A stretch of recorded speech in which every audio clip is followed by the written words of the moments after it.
The All Progressives Congress, APC, has screened all interested aspirants looking to take over from President Muhammadu Buhari. The screening, which took place at the Transcorp Hotel in Abuja, was headed by the former national chairman of the party, Chief John Odige Oyegun. After weeks of uncertainty surrounding former President Goodluck Jonathan, he was not on the list of screened aspirants. This may have put to rest speculations he will run for president in 2023 on the platform of the ruling party. With the presidential screening all done and dusted, the ruling party can finally move ahead with plans for its convention. Joining us on this show this morning as we discuss the party's readiness ahead of its convention scheduled for next week are Senator Adamu Bulkachuwa, Senator representing Bauchi North, and Osita Okechukwu, Director General of the Voice of Nigeria. Welcome to the morning show, gentlemen. Good morning. Good morning, Nigeria. Good morning, Senator Bulkachuwa. Good morning, Mr. Okechukwu. Well, very quickly, I would like to ask both of you. I don't know who would like to go first. The papers are reporting today that the president, after meeting with the 23 governors on the platform of the APC, is asking for reciprocity. He's asking to be allowed to choose his own successor. And he's saying to the governors that one good turn deserves another. Now, the president before now had said he had somebody in mind who will be his successor. He has still not named that person, but he's talking about internal cohesion and about, respecting the party's primaries and values. Gentlemen, the two of you, do you have any idea what the president is trying to do? And will a consensus candidacy fly, after the completion of the screening process and after the virtually every aspirant was asked the question, will you support the party if the party dictates a consensus candidate? Let me start with you, Senator Adamu Bulkachuwa, and then after I'll come to you, Mr. Osita Okechukwu. Senator Bulkachuwa, please go ahead. Yes, thank you for having me on this show. And regarding the statement by Mr. President addressing the governors that there should be reciprocity. The reciprocity in this respect means he gave the governors free hand to choose their successors in their respective states. And likewise, they should not interfere with his choice of his own successor. And I think that is only fair. The fairness meaning he has started a program from 2015. And some of these programs would last until well after this administration. So it's only sensible that Mr. President be allowed to choose somebody he believes would continue with what he has started already. And the question of asking questions too early as to who is it that Mr. President has in mind, I think is too early to ask. So in a few days, very few days, under a week, we will all know that person. And that can only, his statement can only keep us guessing as to where the direction of the arrow is pointing. So I believe Mr. President is absolutely right in demanding or asking governors and the party to allow him to choose his successor, which means that he wants to have a consensus candidate to avoid balloting, which will split the party. You know, we have a proverb in Hausa saying, gani ga wane ya isa wane tsoron Allah. To see what happened to your neighbor is enough for you to learn your good lesson. So we have seen what has happened in the PDP, and now they are busy trying to mend fences between the aspirants. And I don't know whether they succeed or not. That is none of my business. But we should avoid such mistakes in APC. Thank you. Yes, Osita Okechukwu, over to you now. What's your take on this politics of reciprocity and the president, in what looks like an undemocratic approach, insisting on choosing his own successor, although consensus is properly defined in Section 84, subsection 9 of the Electoral Act 2022. Permit me to align myself with distinguished Senator Bulkachuwa, an elder statesman. What Mr. President said, in actual fact, is a tradition in liberal democracy. There is no president of America, or prime minister of India, or president of Pakistan on exit that did not want the leadership of the party to align with him in choosing a successor. The only difference now is that Mr. President Bim Megaskia proclaimed his own, made it open earlier in the year. He told one of the television stations that he had a preferred candidate, but he would not name the person so that there will be no mischief. So what he did in actual fact is what they call establishment in America. They will tell you, is he coming from the establishment? But sometimes there are upsets, but very few. So Mr. President, in talking of internal cohesion of the party, smooth succession, continuity, and reciprocity, I think it's in order, if for nothing else, to save the Naira. Because if there's a dollar reign, where you had about 731 delegates, you can imagine what will happen where we have 2,322 delegates. So the Naira will be completely battered. So I think Mr. President, in his own considered opinion, is taking the interests of the country at heart. Is also taking the interests of our great party, the APC, at heart.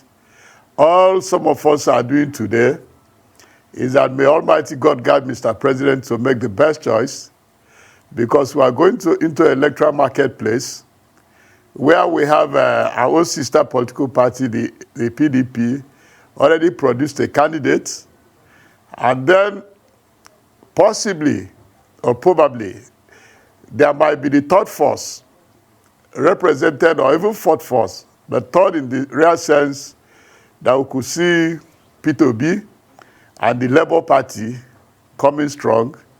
There's also distinguished Senator Kwankwaso also coming strong. So it might not be, as usual, a two-horse race. So we will be continuing to talk with Mr. President, and I know a lot will be also talking with him on how best it will be to bring somebody who had an electoral value, and also, if possibly, to recognize the rotation convention, because we cannot just put aside the agitation coming from the southern part of the country that it is their turn to produce the next president for equity, harmony, and good conscience, and the corporate interest of our dear country. So when you put all that together, as a distinguished said, in less than a week's time, Mr. President will be back, and we will know who is that the preferred candidate. And as he said, it is also good to appeal to the stakeholders, the governors and all the stakeholders, to also align with Mr. President We know, as you said, that the Electoral Act is stringent on consensus. Even the constitution of our great party, the APC, is also stringent on consensus. In fact, it said that the consensus must be affirmed, while the Electoral Act said that every aspirant must also concur. So we're also looking at the aspirants and appealing to them that it is only one slot. There is no time all of them will become presidential candidates. So whoever's lot it becomes, the rest should give in cooperation for continuity, as Mr. President said, for smooth transition, and for the good health of our democracy. Well, thank you, Mr. Okechukwu. You referred to the equity and fairness behind the principle of rotation. And yet, today's papers are reporting that the meeting of the governors was deadlocked between a northern presidential candidate and a southern presidential candidate. That decision has not been reached. What is your take on that, seen as the obvious gesture, having had 8 years of President Muhammadu Buhari, would be for a southern presidential candidate? What exactly is behind the deadlock, and what direction do you think the party should go in? This question is for both of you. I'll start with you, distinguished, so that you can catch your breath, Mr. Okechukwu.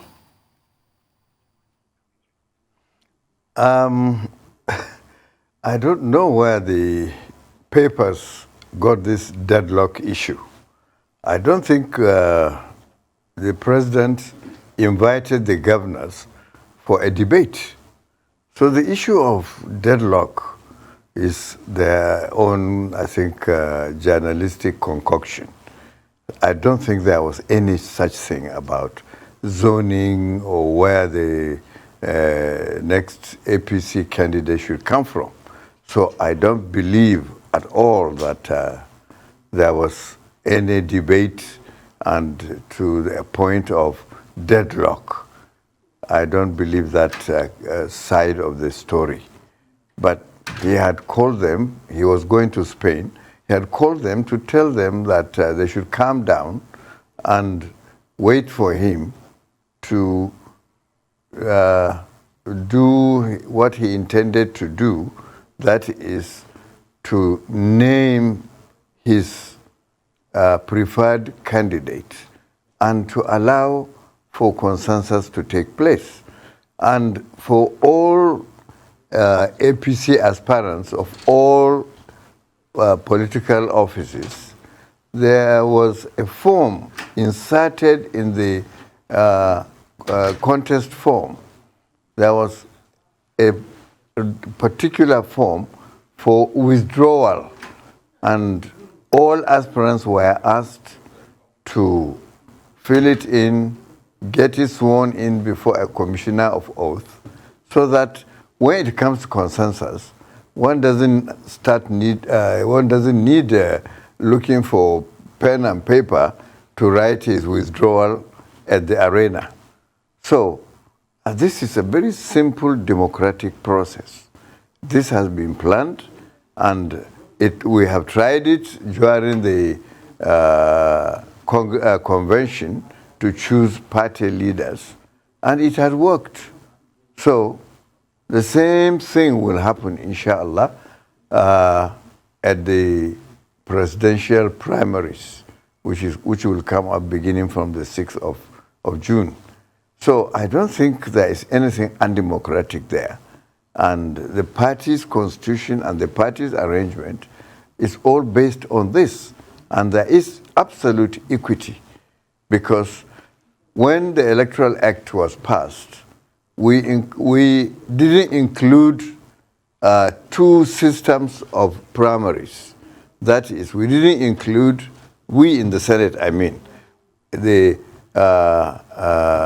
delegate system, and we didn't include consensus.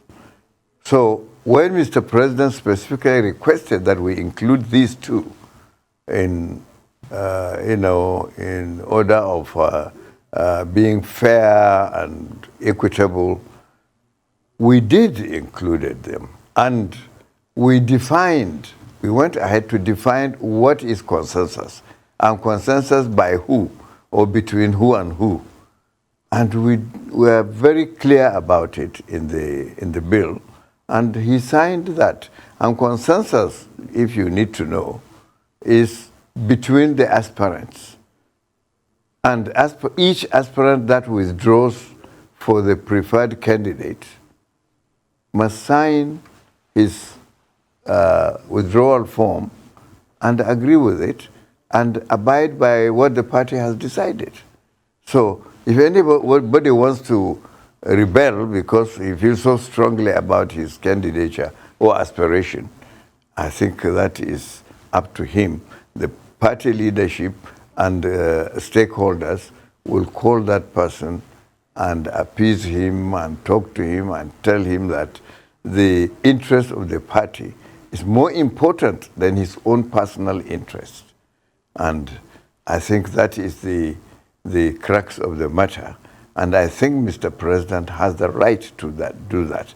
After all, in APC, the president is the actual leader of the party. So I don't think there is anything else that anybody should demand. Thank you.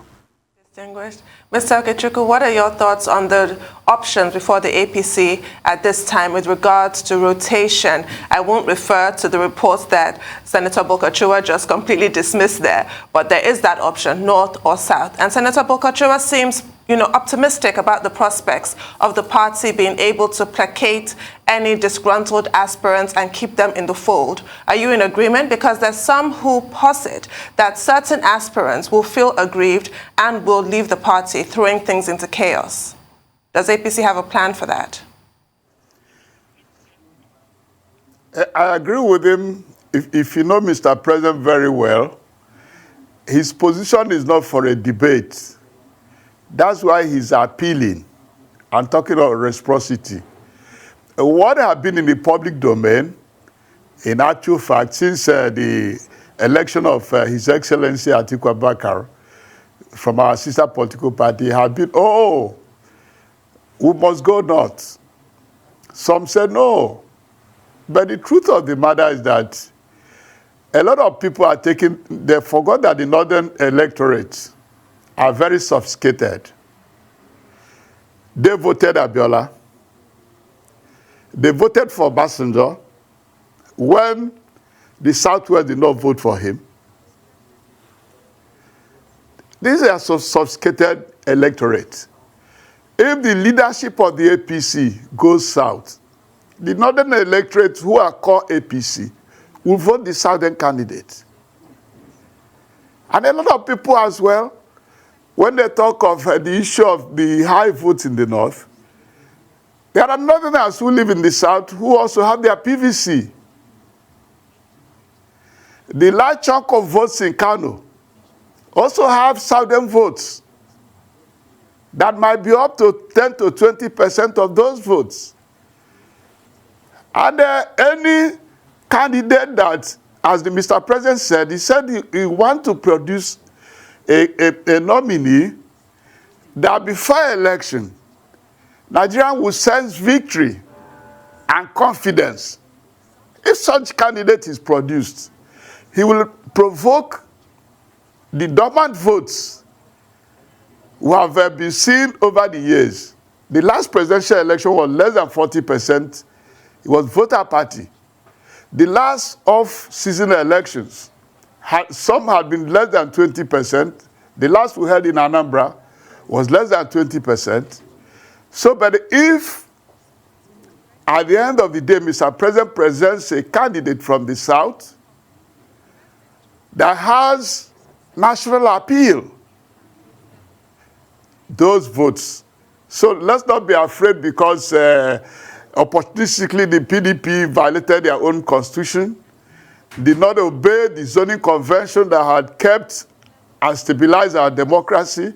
Because of that, we know the APC is the brand A1 who controls 22 states, who control majority in the national and state assemblies. Our membership are varied nationwide. So let nobody get into the debates, but I trust Mr. President, he will not listen to those debates because he knows that no one region can can win without the other. No Southern Belt candidate can win without Northern Belt. And no Northern Belt candidate can win without Southern Belt. That is the good thing when we talk of equity, fairness, that the APC goes out because His Excellency Atiku Abubakar is from the north, it will get to victory. It's a lie. It is not embedded in critical analysis. So if APC goes south tomorrow, the northern electorate are very sophisticated. The core APC members will vote APC line. And the southern votes will also reflect that. So I agree with the distinguished Senator Bulkachuwa that there's no question of governors entering into a meeting and debating on this and that.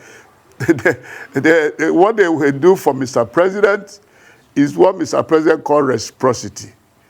And in the interest of our great party, we need that reciprocity in order to move the country forward. Because if there is no Nigeria, where will you go to be president? If they say this is a president of Republic of Niger Delta, there will still be contestation for office. No matter how minute, in my village of less than 200 persons, there's contestation for the leadership. In every other locality, there's one local issue that trops up. So it is human. But the APC are the leader. With the mandate Nigerian people are giving us, we cannot listen to sentiment in order to make the choice. Mr. President is talking of a candidate before the election who exudes sense of victory and confidence of the Nigerian people. Oh, you said. And I'm happy you talked about voter apathy. So this question is for both parties. Don't you think the way the APC is going about it will even deepen voter apathy? The fact clearly that we know that it's one person now that decides who becomes the next president. And that speaks volumes about internal security. That's one. Secondly, for both of you, why was the name Goodluck Jonathan being ever at any point mentioned in all of this process? Because you see, you cannot tell me there's no smoke without fire. You cannot tell me that the name just whimsically came from the skies. There was a consideration. Don't pee on our backs and tell us it's raining in this country. I can see Distinguished smiling, so maybe I'll come to you first, and afterwards I'll come to I'll come to you, Sir Osita Okechukwu. Distinguished, sir, tell us. You know, you are a good source person. You have all the inside talk. Yes, you know, I had to laugh because, you know, anybody that has been spreading this wild rumor about Goodluck Jonathan contesting election under APC, I think this is the most bizarre thing I ever heard. And if I were his relation or I were him himself, Goodluck Jonathan, I will feel insulted. How can I have served as president under a party that groomed me from chairman of local government to to deputy governor to governor to vice president to president, then abandon that party for the sake of what? What has he forgotten in the villa that he wants to go back and take? I would feel insulted about all that rumor. In any case, I am very happy that this thing has turned out to be absolutely baseless. So please put it aside and make it a non-issue. Now, about the equity side or voter apathy, as you decide to call it, in APC or in Nigeria generally, if there is any such thing as voter apathy, it is not the fault of either Mr. President or the APC or one particular party. I will attribute this absolutely to the behavior and attitude of Nigerians generally for being lawless, for being selfish, for not abiding by local, in simple laws. An average Nigerian would not want to go by the law.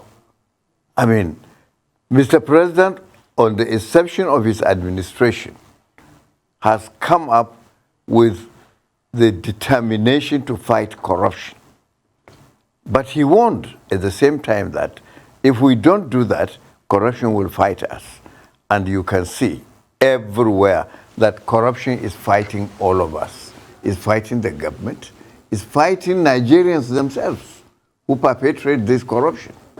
And unless we change, we may not achieve or realize our dream of a better Nigeria.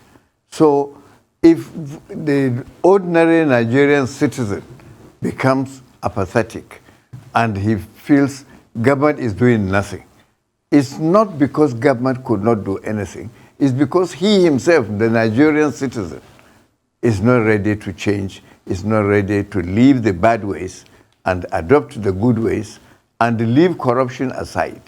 Because of the attitude of Nigerians who refuse to adopt the fight against corruption, and I mean Nigerians of all categories. I'm not only talking about employed people by government or public sector, even the private sector is full of corruption. And we don't keep to time, we don't adopt simple laws and obey. We don't obey traffic. We have this attitude of wanting to cheat in every occasion. So please, if there is voter apathy, it's because Nigerians are tired, they themselves. But they should look at themselves. If you are pointing one finger to somebody, the other 3 or 4 are pointing at you. So please, you should know that it's not the fault of APC or President Buhari that if there is voter apathy, because it means the system is not working. So I think that one has nothing to do with the process of electing presidential candidates or other candidates for that matter. So please, as far as I'm concerned, I will leave it to Osita to continue or to disagree. Thank you so much. Mr. Osita, over to you, sir. Hello? Mr. Okechukwu, over to you, sir. Let me address the issue raised by, because when I was coming this morning, I was just thinking of the incisive questions Rufai will raise. Please, Mr. Rufai, Mr. President is not being dictatorial by making a preference. The consultation is also part of the democratic process. He has been consulted.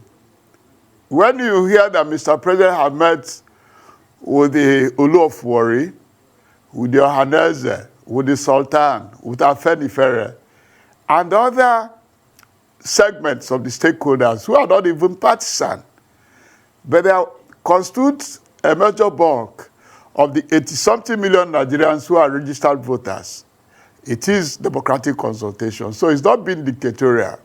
If you remember that before the signing of the 2022 Electoral Act, Mr. President even warned our leadership and membership for the APC that in going to the congresses, please bear in mind that the electorate and the electoral law, that the power has returned to the people, that what is signed into law is what one can dub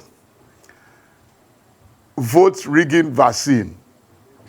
That today under section 4723 down the line, that there will be electronic accreditation at the polling unit level and electronic transmission of results at that level.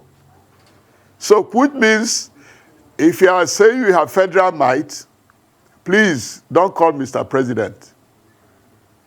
So he is consulting, letting us know that his attempt after consultation will be to produce a nominee that before the election, we have a sense of Nigerians for victory and confidence of Nigerian people.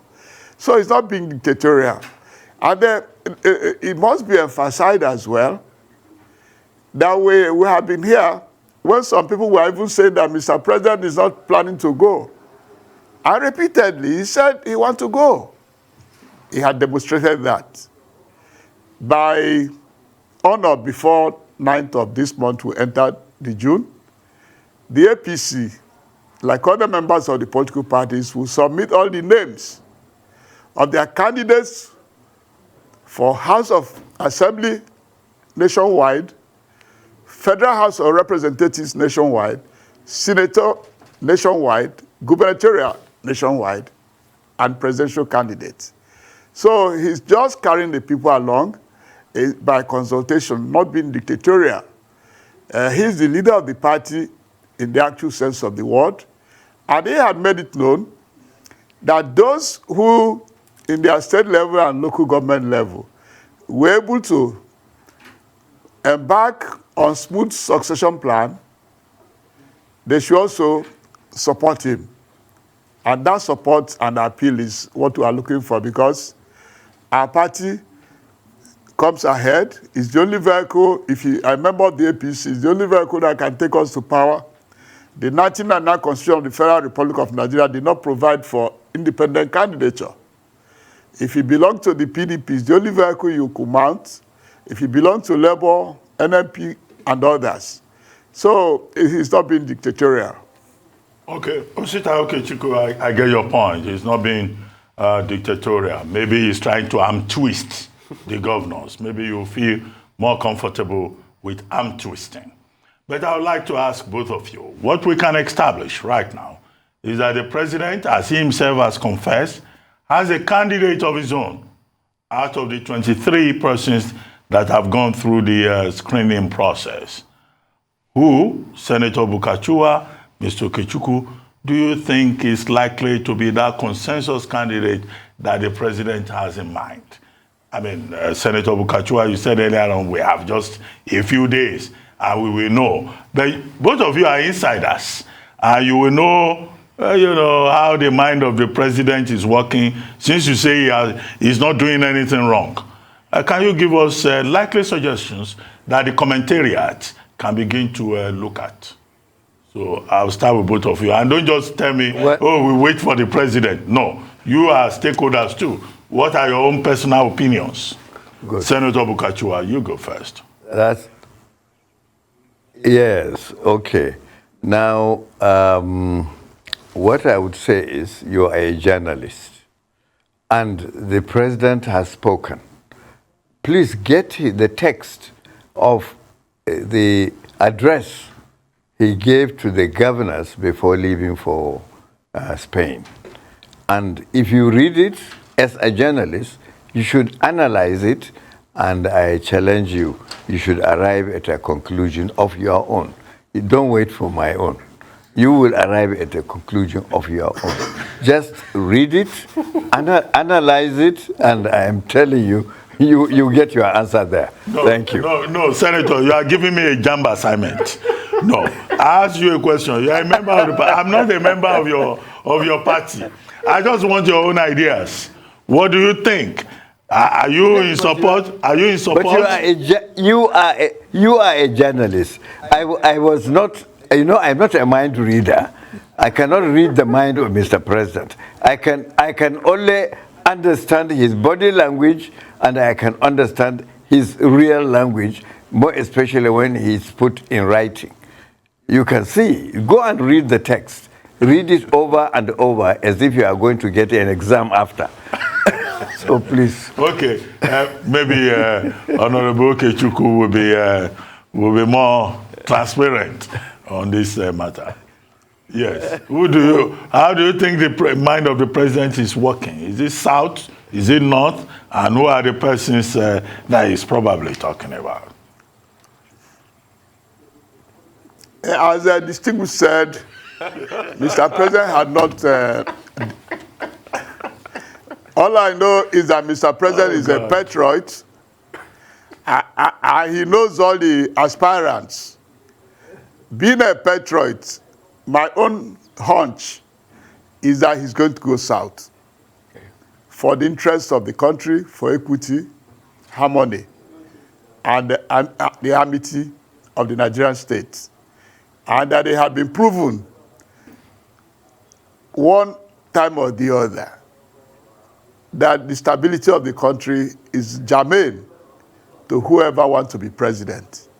And for even foreign direct investment, or even borrowing, if a country is not stable, you cannot borrow. If a country is not stable, you cannot attract foreign direct investment. So I think that Mr. President, as a patriot, will go south. Where he will pick from the south, I'm not specific. But if you want me to talk about myself, I would say that if you are going south, that a Nibo, it should be there. It should pick from there. We have about 5 or 6 of them, and all of them are qualified. Thank you. Well, thank you very much, Mr. Okechukwu. Thank you very much also, Senator Bulkachuwa, for joining us this morning on The Morning Show. Thank you very much indeed.